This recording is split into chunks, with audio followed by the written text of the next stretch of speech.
We are at day 6 of our 100 days of community. I have a little bit of a cold. I contemplated doing this from my bed. So, we have been going through community building steps. Good morning, Maria. Hi, Tiffany. And doing so by learning how to be in community with each other. And in order to be in community with each other, we have to dismantle the supremacy culture that has been handed to us and the blueprint of oppression, because that's pretty much what we are under. And that is the intent of this 100 days of community. I shared, for years I've been talking about decolonization and shadow work and self work. And I finally put it together because the end goal is what people want. You want to be in community. I have an amazing community that many people are quite shocked sometimes. Like, how do you even know that person? Or, oh my God, I can't even believe that you and Desiree are friends, right? Because you are looking at people with a certain view, right? So you're shocked when you see that they may know somebody like me, that walks, talks, acts like me, et cetera, et cetera. That leads to our day 6 sort of thing. So what we're doing today, and again, pardon me, my nose is stuffy. I am at like day 22 of quitting smoking, so everything is just draining and releasing from my body. And I'm here for the release, but pardon me as we move through this. Day 6, naming and addressing privilege in community. 3 takeaways, right? 1, privilege is a system, not a personal failing. I think that that's super important to hold on to. Privilege is a system, not a personal failing. Oh, God. Naming privilege creates space for accountability. If you follow me, if you continue staying with me, I am all about accountability. I've even shared when my children practice accountability and how we do that here in home. There is no love without accountability. That is some love and light bullshit. That is some spiritual bypassing. I don't love you if I can't hold you accountable. That is an impossible thing. Whenever I share these kinds of stories, I love storytelling. And I remember I was like a hellion of a child, right? Like juvenile delinquent, all of that good shit. I gave my mom the fucking blues. Blues, blues, blues. There's a lot of reasons for that. Eventually, as you get to know me, I'll share all of those things. However, she used to tell me, she used to be like, Desi, thank you, Jackie. She used to be like, Desi, I love you. And because I love you, I have an expectation of you. And those that will accept anything that you offer them don't have any expectations of you. They don't think much of you. And I operate my entire life in relationships based on that, right? If I don't think much of you, right? Like I don't pay attention to, like the memas and papas who are absolutely racist. I really don't think very much of you. So I don't even care to give you attention to try. I don't give a flying fuck what you think. I just need you to stay from around me. That's it. Period. Point blank. That's my boundary. You stay over there. If we are in community together, whether we agree or disagree or whatever, because I don't believe that people need to be in agreement or consistently to be in community, because that's an echo chamber. That's how cults start, right? But I need to be able to turn around and say, I'm going to hold you accountable. And you will hear me say this statement over and over again. Accountability is neutral. It's a statement of fact. I will see if I could share the Instagram post where I showed you guys how I do this with my children. But basically, it breaks down to like, if, let's say you break the egg, I broke the egg. That's neutral. That's it. I don't want to hear about, well, it was in the refrigerator. And then when I open, I don't give a shit about none of that. Did you break the egg? You broke the egg. So they'll turn around and they say, Mom, I broke the egg. Okay, awesome. Now we could try to, how did that happen? Well, when I went in the refrigerator, I didn't open it fully and I was trying to do this while I was holding my phone. Oh, okay. So now what do we need to do? Well, we need to clean it up. And what are we going to do next time? Okay, well, I'm going to put my phone down. I'm going to pay more attention. See how we went through that? Own it. You see the reason why it happened. And now you have a repair. And we could do it differently next time. So that's just my little thing on accountability. Sorry, my screen locked up because sometimes I'll go on a tangent. All right, so naming privilege creates space for accountability is point 2. Point 3 is leveraging privilege as a tool for liberation. You're gonna love this. Jackie says, I do this with my 8-year-old daughter. Yes, yes. Hey, Vix. It works. It's so simple, right? There's no shame. There's no blame. Life happens. That's like one of my running statements in the house. Life happens. That's it. But you're going to own it, right? If you did it, you got to own it. And that's fine. So now we're going to go round this back up. And again, forgive me because I could feel the brain fog in my head. So if this does not feel succinct, I'm hoping that it will make sense when I write about it later. Okay, so naming and addressing privilege in community. Privilege is a system, not a personal feeling. Privilege operates within systems of power and hierarchy. It's not about blame or shame, but about recognizing how systems grant unearned advantages to some while oppressing others. Okay, thank you for letting me know. Tell him no more candy. Um, So privilege doesn't make somebody bad, right? Like I'm not upset that white people have quote unquote white privilege. I want there to be an awareness that there is a system that has completely utilized you, stripped you of all of it is to be you, right? Took away your culture, your language, your spiritual practices, your lands, your homes, sometimes your names, and then told you you were privileged above people that they were oppressing stronger than they were oppressing you, and tells you that you have an advantage in this world because you are white. And while, yes, that is true, I personally do not see a privilege in having no connection, no community, no language, no lands, no homes. I don't find it to be a privileged place to be. So, interpersonally, not privileged. Systemically, privileged. Does that make sense? Interpersonally is how we commune with each other and the people around us. Systemically is the overarching systems that are controlling our lives, movements, thoughts, actions, and everything. So interpersonally, you have zero privilege over anybody because you have nothing.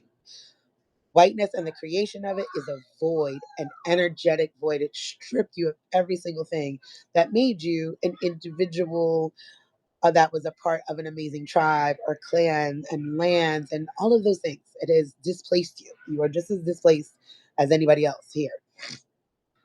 Systemically, way too much privilege, way too much power that you didn't even ask for, and half the time don't even benefit from, right?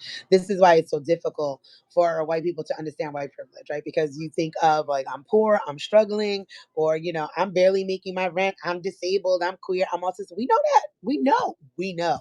And as someone, right, I share with you guys that I know that decolonization works because I can tell you a story of me being 18 in sociology class.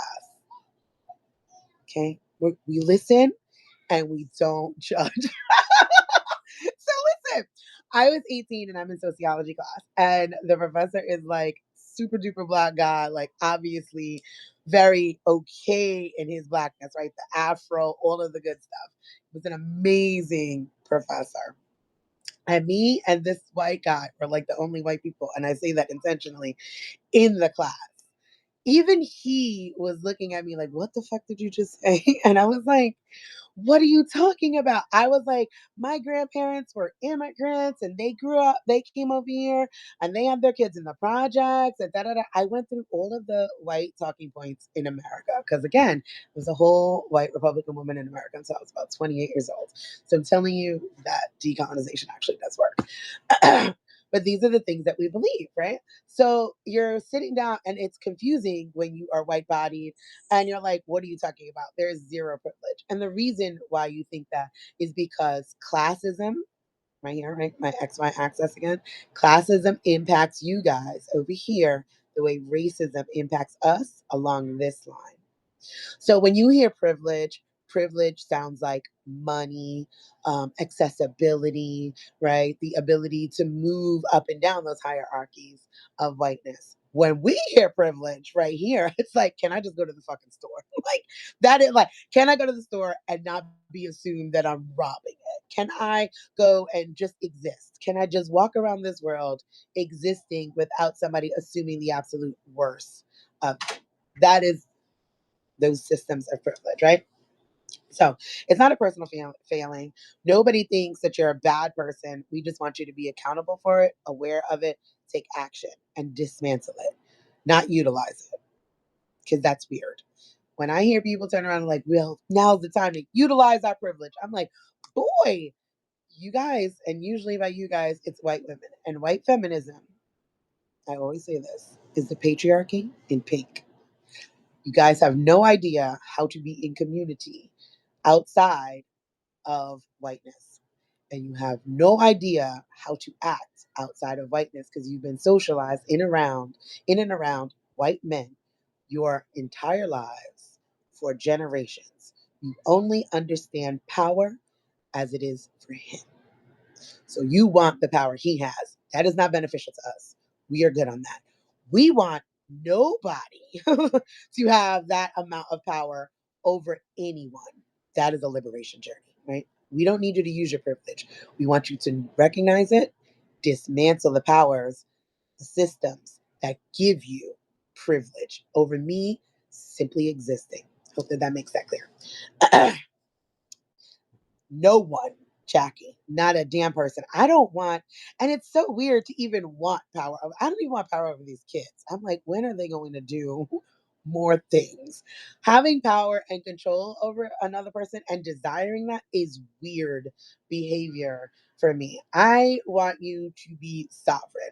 I want to feel chosen in all of my relationships, right? I want to feel chosen in being in community. I want to feel chosen as being a parent. Like if my kids had a choice, do they want to be with me? Or would they be like, I can't wait to get the hell out of here, right? I don't want someone to ever be in community, in relationship with me because they feel they have to. I do that even in the way I educate. If this does not resonate, don't be here. I share a bunch of other people because the way I present this message may not land right in your body. And first and foremost, trust your body. Even if what I'm saying is right, if it doesn't feel right, like, you know what? Somebody else is saying the same message. As long as it's liberation, I don't care how you're getting it. I don't want to control people. It's not cool. It's too much. It's too much work and stress. That's another thing we'll touch on. The weight of actually being an oppressor. But anywho, uh, where were we at? Privilege is a system, not a personal failing. Two. Hey, Andrew. Naming privilege creates space for accountability. Identifying privilege within ourselves and others allows us to approach community work with humility, honesty, and integrity, right? So when we name our privilege, it's not an attack and not in the weird way that I just said, like, well, we have our privilege and we're going to use it. No, just acknowledging it, right? Like I recognize I have power over my children. That's one of those pillars of supremacy culture, right? When I did this series here on Substack, on decolonizing our parenting, it's an, I'm going to say this, and it's going to sound really uncomfortable. Parenting is an inherently abusive relationship. There's no two ways about that. You cannot separate the dynamics of abuse from the dynamics of parenting, right? There are all sorts of power dynamics. We're talking about age, finances, uh, cognitive ability, able-bodiedness, right? If I am upset in here, my children have nowhere to go. They cannot, I mean, they can get up and go in the backyard or whatever, but it's not like they could make a decision to be like, you know what, I don't want to live here with this mad woman. Like, I'm going to go out on my own and I can take care of myself. They are completely and utterly dependent upon me, no matter what mood I'm in, no matter how I'm acting, no matter how I'm speaking, no matter how I'm treating them. That is an inherently abusive relationship. When you can name that, right, and not do the whole, I'm a good mom. Sometimes I am, sometimes I'm not. That's just life. I have good days, bad days, just like anybody else, right? Can you get what? Bro, you are whispering as if you're still not disrupting this live and I can't hear you. You can have a lollipop. Um, that's one of those tiny little humans that I'm supposed to have power over. So when I can name that, when I can turn around and say that, oh, hold on. Jackie, oh wow, this is true. I never looked at it that way, this way, but this is exactly why I'm cautious with my daughter when I'm not having a good day, right? Just that simple. And that is naming the privilege, right? Like, I don't have to turn around like how yesterday I told you guys there's no good white people. I don't need to be a good mom. I don't need that label either. I'm a human being. I have good days, great days, bad days, in between days. And really, I'm not the person that gets to say if I'm a good mom or not. I have 4 kids. So I remind people one of them don't talk to me. So apparently to that one, I'm not a good mom. Okay. There's some days the 5-year-old tells me how much they don't like me. I can't I that's just who it is, you know? She's literally said, I hate you. You're the worst mom ever. And I'm like, if my identity was wrapped up in being a mom, that would probably bother me. But it's not. I'm a human being. I'm a whole entire human, and I want them to have full, whole, entire human existence as well. So that is what that looks like to name the privilege, right? That would be, and that's why I don't think it's a privilege. It's weird. When you put it that way, don't you see how weird it is to have power over someone that you didn't ask for? Like, yeah, I asked to be a mom. I did not ask to have power over these people. I just want to be able to offer them a good life, some guidance, and freedom. Like, I love them. I don't want to control them. So when you can name it in that sort of way, it kind of makes it real and tangible. Like, oh, I do have this systemic power over people I've never seen, never met over the globe. Like, I remind white people, you oppress the globe, the entire globe. The lollipop bag is in the pantry.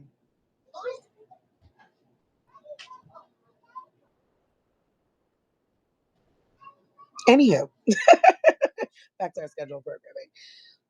And there is a weight that comes with that, right? Because it's like, damn, I just want to be, you could see it. I just want to be in community. I just want to be friends. That's nice. But, and, or you have to recognize your position in this, right? You may want those things, but that does not make you safe. That does not make you able to have those things. And I tell people all the time, if you don't like that, this is why you're doing the work of dismantling these systems. Not because you're going to save anybody else, but because you're going to save yourself. Like, save yourself. You know, secure your own oxygen mask first. I'm late. I just joined. I'm so irritated because my daughter was saying she's mad. She had to pay gas money. Like, then what? Then you could take an Uber. Anyway, I know this isn't the place for that. Just saying I miss being on time, arguing with her. Well, thank you for that share. Um, and there's no need to argue. Like, here's the advice on that. You got gas money? Because gas takes like, takes gas to get you to where you have to go. If you don't have that, I'm not responsible for that. Yeah. And we're done with that conversation. I can't be responsible. Like, we are poor. That's poverty. That is the reality, right? We're not going to pretend that we are not poor. We are poor. We are a large family. This is communal care. Okay. You need to get somewhere. Gas needs to be in the car. This person, that person. Everybody has to come together. This morning, I do the same thing. Okay, baby, get a lollipop. This morning, in order for me to get ready, and I was feeling all like stuffy and everything, I said, listen, guys, I need some help because they all woke up at the same time. And I'm like, I do not enjoy waking up and parenting as soon as my eyes open. It's not a joy. I like to ease into my morning. And I was like, okay, since we're up, this is what we're doing. I'm going to grab the laundry. I need everybody to figure out what they're doing to help so I can be ready for my live at 9:30. So Shady Baby and Antonio helped put away the laundry that I folded. Karen put the sausage in the air fryer. Morgan did the eggs. Everybody ate. Everybody's done. Now they're looking for lollipops. It has to be community care, and that starts in the front end at your home and with yourself. This is Shady Baby. Bye, girl. This is my nephew Antonio. Love you. Uh, so naming the privilege creates space for accountability, as we just mentioned, right? So I can recognize that I have systemic power over the children in my home. I own that. It makes me more aware of how I move with them, recognizing that it is an immediate abusive relationship, period, point blank, just based on power dynamics. 3, this is the fun part, leveraging privilege as a tool for liberation. Privilege can be used to amplify marginalized voices, redistribute resources, and challenge oppressive systems. I have a whole theory Haven and I spoke about a couple years ago. I think it's on their podcast, and if so, I will ask them for the link to it. Where we talk about it's not privilege, right? Because of all the reasons I said, but it's leverage.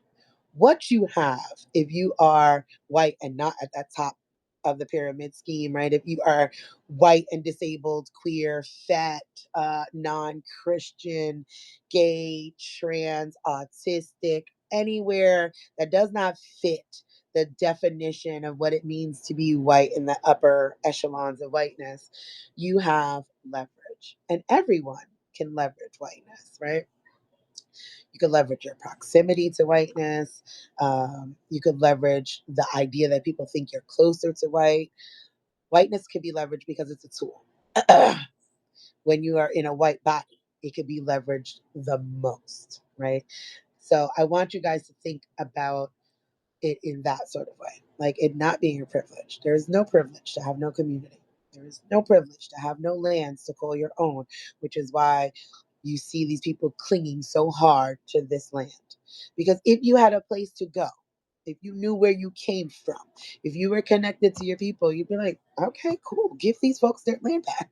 Like, it's just not that serious. Land back is a global movement, right? It is a global movement. When I explain that, I'm like, land back means everywhere. Ireland is still colonized in the north, still fucking Britain.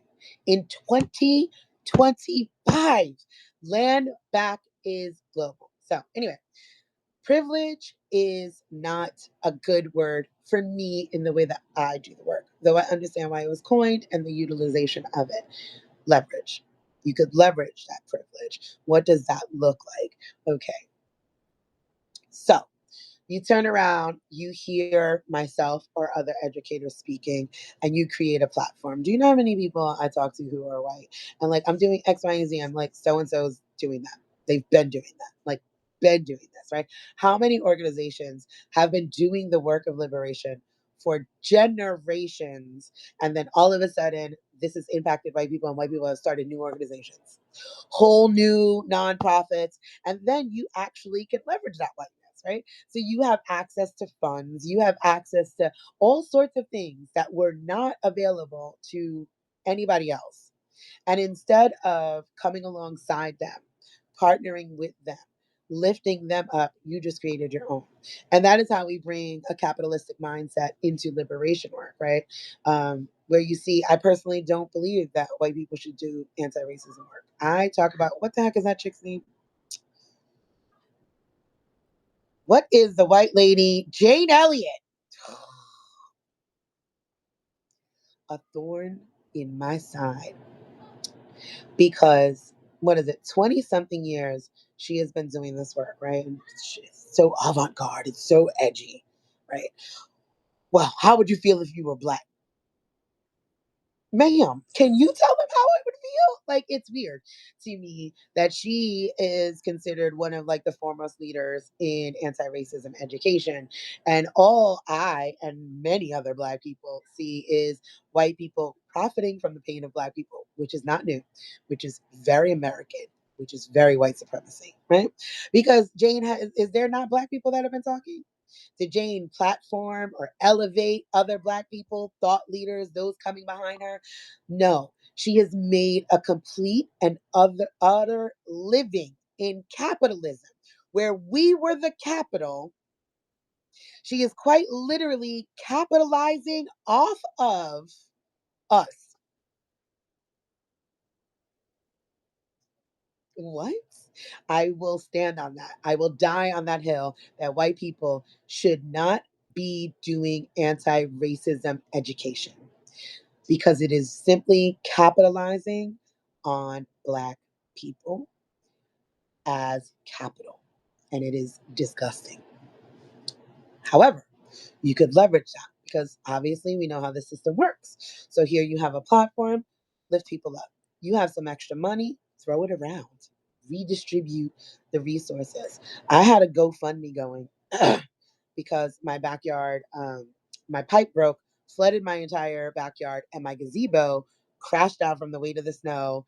So it took out my furniture that's underneath there, all my outdoor movie equipment, yada, yada, yada. My insurance company does not cover the repair of the pipe, but will cover what the water damages. But that's only inside a home, not outside a home. And my deductible is $2,000. So it's like by the time, even if I could finagle this, down the third, I probably would get a check for $500, which would not fix the pipe, replace any of the stuff. I did a GoFundMe, and it has exceeded what I was like hoping to get, at least 2 grand, right? Like, hey, I can replace some of this stuff. It's another thing. It's exceeded that. You know what I did? Started giving people money. I'm like, okay, I took what I need, right? I'm gonna take what I need and I'm going to redistribute that. Oh, I'm gonna send you something. Oh, I noticed that you had something. Mutual aid is going to always be the answer because we have the ability and the wealth among us as the people to do this work, right? So that is going to be what it looks like, right? You could recognize when you have a position of power, and then you could leverage that position of power for equity. So those are my little simple things. And my reflection points for this day is to ask yourself, where does privilege show up in your life? And how can you name it without shame? Right? I don't want you guys sitting down like, oh my God, I don't. It's so pointless. Shame is a construct of Christianity, and all it does is keep us frozen. Like, oh my God, it's so terrible. I realize this. I remember when the Roe v. Wade conversation was happening, and I was on TikTok, right? And I turned around and this is how I just imagine her voice, right? And I'm talking and I'm like, why I can't believe white people and being in community or doing this work is because you treat your own people terribly, right? And this white woman answered me, and I immediately have a thought and a voice, right? Because that's how stereotypes and stuff work. And she's like, I get it now. That's how I heard the voice. I get it now. We left every other woman behind as we forged whatever the fuck. And I'm like,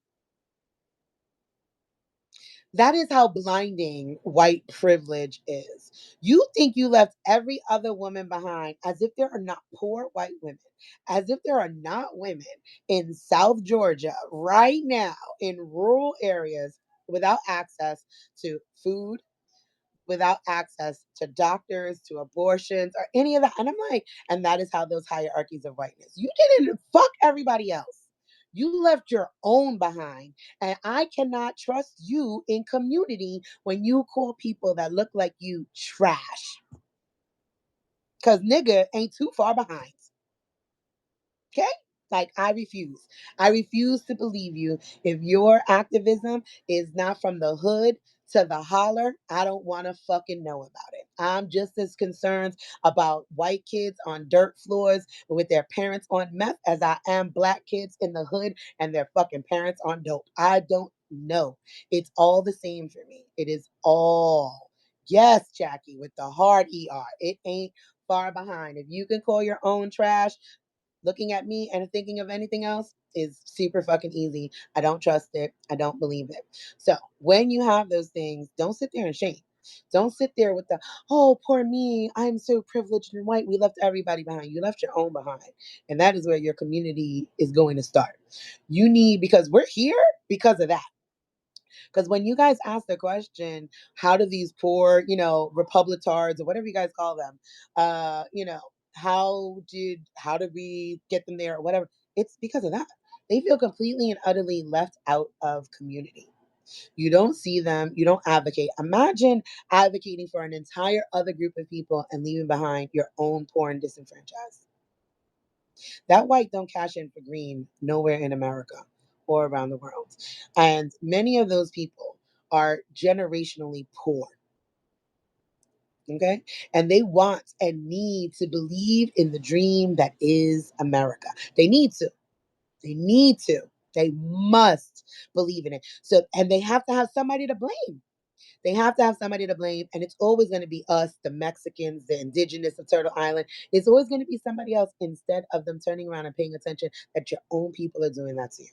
I didn't take your job. Mexicans don't want your job. You don't want their job. Like, what are we talking about here? Realistically, nobody wants the migrant worker's job. Nobody. Nobody. The migrant worker doesn't want that job, but they're willing to do it, right? So these are those realities. So don't sit there and start feeling bad. We all have some level of privilege somewhere over someone in the world. Period, point blank, full stop. I'm literally talking about privilege or the while I'm sitting on a fucking $1,500 phone with a $4,000 laptop. Like, let's be realistic here. However, race is the first identity. So that white leverage is something so much more powerful. So sit with that, recognize it, and then utilize your leverage for liberation for yourself and for your own folks. Like, get together, reach across that divide. It's not a us versus them situation. We all get free or nobody's free. And that means everybody. That means, again, I task white women, give white men the same grace black women have given you. Because y'all, that's a whole other topic we're going to get into. The misandry inside of whiteness is absolutely wild. Because you're not looking at the weight that it takes to be an oppressor, especially that's not benefiting from it in capitalistic systems. Imagine oppressing the world and you're getting up and having to go to work every fucking day and barely making it. That's depressing. I'd be angry too. So sit with all of those things. And let's run through those 3 points. And thank you for sitting with my brain fog and my runny nose. Oh, I skipped to day 5. Let me scroll back. Naming and addressing privilege in community. Privilege is a system, not a personal failing. Naming privilege creates space for accountability. Leveraging privilege is a tool for liberation. Let me see. Taylor, exploring interdependence with my demographic is wild. Learning to be vulnerable with boundaries. Yeah, boundaries are going to always be the always that. Like, I don't do anything without boundaries, right? I see I'm at the top of my time. I try to even respect time boundaries, right? So yes, boundaries are very important, and I recognize how difficult it is. Again, I grew up inside of these systems, so I understand how they work, right? I even me, even me, even me were not allowed to play with certain kids because they were called white trash, and that was for my own family. So I really know how it works inside of there. So I'm telling you, I can help you dismantle it and be in community. Thank you for sitting with us, Desiree. Oh, thank you, Michelle. Thank you for sitting with me. Thank you for showing up. Thank you for being uncomfortable, because I know that I don't deliver the most comfortable of messages, right? I'm not going to sugarcoat shit. I'm not going to hold no punches or anything, right? I'm going to talk to you with respect because I want to offer you your humanity. That's it. I'm offering you your humanity, some love, some accountability, and community building. And that's how we're going to do this, is to be honest with each other, right? Tiffany says learning isn't always comfortable. No, it's not. And unlearning is even more uncomfortable. My own journey of decolonization was like I told you, I was like, I didn't even know redlining. I was like, what? That can't be real. That's not America. Like, yeah, it was wild. It was wild. So I'm here for the unfolding of it all. And Sabrina says, yes, please do not sugarcoat. No, I shan't. And I will be back tomorrow. And I'm gonna show up every day, whether I'm feeling good, whether the kids are running around or not. And I show up this way online because I want you to feel comfortable also showing up as is. Even when I was doing this as Zoom meetings, I'm like, come as you are, right? Wrap a blanket around, just stay in bed if you need to. Do what you must. But I will see you guys later. You're super welcome. This episode will be on replay in the article. Again, reflections, journal prompts, actionable steps with a preview for tomorrow. First 10 days, free 99. After that, paid subscribers only. Keep it more intimate. But if a financial barrier is an issue, scholarships are always available. You just email me, scholarships, DesireeBStevens.com. I will comp you the year subscription, no questions asked, because I trust you. And that's it. All right. I am too. I'm loving Substack, Michelle. Loving it. All right.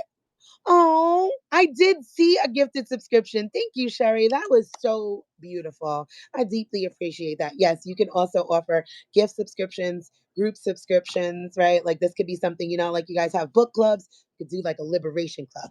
Everybody get together and get like 10% off of your subscription. And then you guys could sit down and have conversations about it with the follow up article. All right. I'm going to let you guys go. I will see you tomorrow. I'm super excited for this. Thank you. Thank you for showing up for me. Thank you for showing up for you. Thank you for showing up for community. See you tomorrow.